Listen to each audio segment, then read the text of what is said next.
Fala, piazadinha, como que vocês estão? Seguinte, eu postei alguns vídeos agora sobre a minha saga com o Golf, né? Postei toda uma trajetória com o câmbio aqui do carro, de quando deu problema, como que eu fui arrumando, o que eu fui fazendo. E ao longo do tempo que eu fui postando esses vídeos, várias pessoas chegaram comentando: olha, tô pensando em pegar um Golf. Você indica, vale a pena? Você recomenda o carro? Algumas pessoas perguntando sobre o Golf especificamente e outras perguntando sobre o Audi A3 também, né? Que eles dividem o mesmo câmbio ali. Não só o mesmo câmbio, né? Acho que toda a mecânica é praticamente igual. E daí, assim, algumas pessoas eu fui respondendo nos comentários, né? Porque, enfim, já fui meio que esclarecendo algumas dúvidas ali que o pessoal trouxe. Mas eu pensei, cara, vou fazer um vídeo também para falar sobre isso, porque tô mais de um ano com o carro, já rodei quase 15 mil quilômetros com ele. Então hoje eu tenho condições de dizer se o carro vale a pena ou não. Isso sob o meu ponto de vista, né? E, bom, por essa razão tô gravando aqui o vídeo para vocês. Eu já adianto que eu não vou trazer no final uma resposta objetiva, ó, compre o carro ou não compre o carro.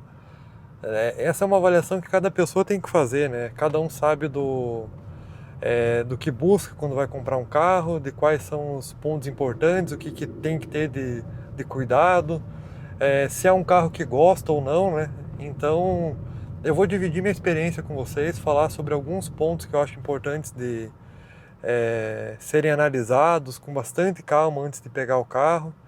E espero que seja útil para alguém de alguma forma. Se você curtiu o vídeo, se você achar interessante o conteúdo, por favor deixe teu like, se inscreva no canal, comenta alguma coisa aí também para ajudar, porque isso faz com que o vídeo chegue a mais pessoas, né? Então se o vídeo for útil para você, pode ser que seja para outras pessoas também. Então, primeiro ponto que eu vou começar já tratando sobre o carro, que eu analisei bastante antes de pegar o Golf, é que eu acho ele um carrão. Por 75 mil, 76 mil, né, que é a tabela dele hoje, eu acho um puta de um carro. O carro é bem completo, é confortável, ele não me deu problema nenhum de mecânica, de mecânica de motor, né, ele já deu problema no câmbio. Então é um carro que ele tem uma mecânica tranquila de manter. Se der algum problema, creio que não seja nada caro, de parte de motor, né? Então é um carro bem bacana nesse aspecto, posso recomendar nesse sentido. Ele é um carro que esse aqui ele conta com freio de mão eletrônico, ele conta com start-stop, conta com chave presencial, tem multimídia, já com GPS integrado, não tem Apple CarPlay, né? Tem como instalar, dá certinho no cofre aqui da multimídia, um outro modelo que tem o CarPlay, mas esse é um acessório adicional e opcional, né? O meu aqui ele não tem, mas conta com todos os opcionais que você imaginar de conectividade, de Bluetooth, USB, SD, né? O cartão de memória, CD também dá para colocar ali. Aqui no porta-luva deles, ele tem uma puta de uma disqueteira aqui, ó. Cadê? Ixi, não sei se vai pegar. Mas enfim, ele tem uma disqueteira ali, tem teto solar. Eu gosto bastante de teto solar, me sinto rico andando com o teto solar aberto de vez em quando. Apesar de que agora eu tô com o ar ligado, então o teto solar tá fechado. Alguns modelos dele tem já a regulagem eletrônica dos bancos, tem aquecimento de assento. O que mais que tem?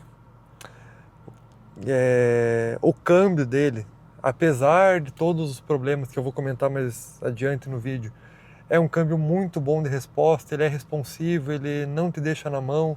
É um carro que se você precisar ultrapassar, ele vai super bem, não vai sentir falta de motor para ultrapassar, a não ser que você queira ultrapassar um carro muito forte, né? Daí não faz nem sentido, né? Eu digo, quando eu falo de ultrapassagem, putz, vai tirar para ultrapassar um caminhão, vai tirar para podar uma carreta, alguma coisa assim, ele vai super bem. Você encosta no carro, ele responde bem mesmo, sabe? Então, é um carro pelo 76 mil, que é o valor de tabela dele, que ele entrega muita coisa, que é difícil de encontrar num carro na mesma faixa de preço. Quando eu fui pegar o carro, o que eu analisei? Cara, um carro, na época tava, acho que 79 a tabela, um ano atrás. 79 mil de tabela. Eu falei, tá, talvez eu gaste ela 20 no câmbio, né? Na pior das hipóteses, eu vou gastar 20 mil no câmbio. Então, ali até 89, eu não via muitas opções que eu achasse assim, nossa, que carrão, né? É claro, tem Jetta, tem o próprio Audi A3, tem...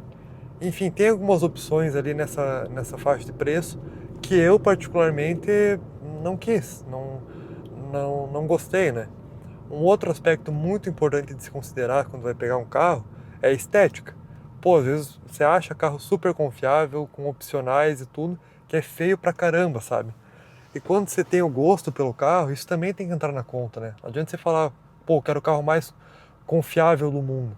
Pô, então vai lá, assim, de cara, te fala, viu, pega lá um Corolla, 2014, 2015, carro numa faixa de preço boa, com uma mecânica confiável, ou pega um Etios. Eu acho excelentes carros, mas eu não quero, eu não queria, pelo menos até então, né? Hoje em dia até capaz de querer um pouquinho mais. Outro aspecto importante aqui para mostrar para vocês. Dá uma olhada.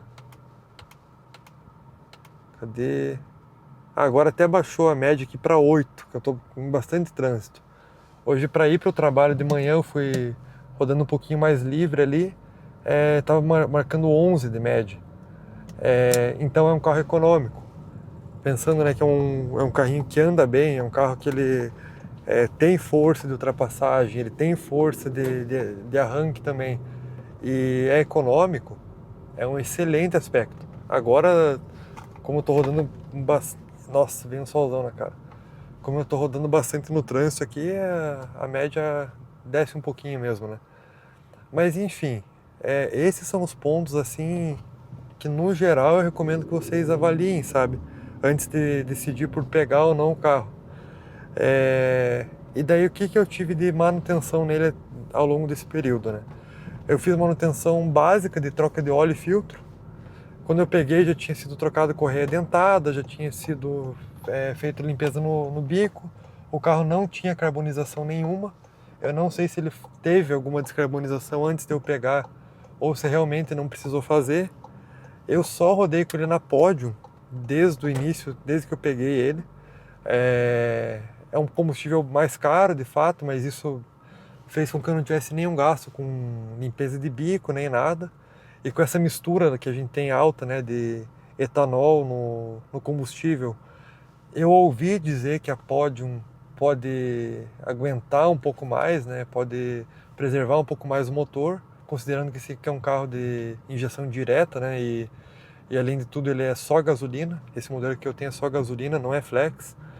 Então, isso também, né, é algo que eu não acho que seja, nossa, um, um fator decisivo você depois ter que rodar o carro só na Podium ou não. Depende da tua realidade, né? Mas eu particularmente não considerei isso como um ponto negativo na época. Eu gastei com pneu nele, gastei 3,5 em pneu. Troquei os 4 pneus, coloquei Michelin Primacy 4. Os pneus estão novos agora, tem até um vídeo aqui no canal mostrando essa troca dos pneus, né? Então, assim, esse é um outro gasto que vai ser um pouco mais alto que o normal, né? Porque o pneu dele é um pouco mais largo, um aro maior, então ele pode custar um pouquinho mais a troca de pneu dele do que o normal. E daí, é claro, né, o principal gasto que eu tive no carro ao longo desse ano aí foi o câmbio, né?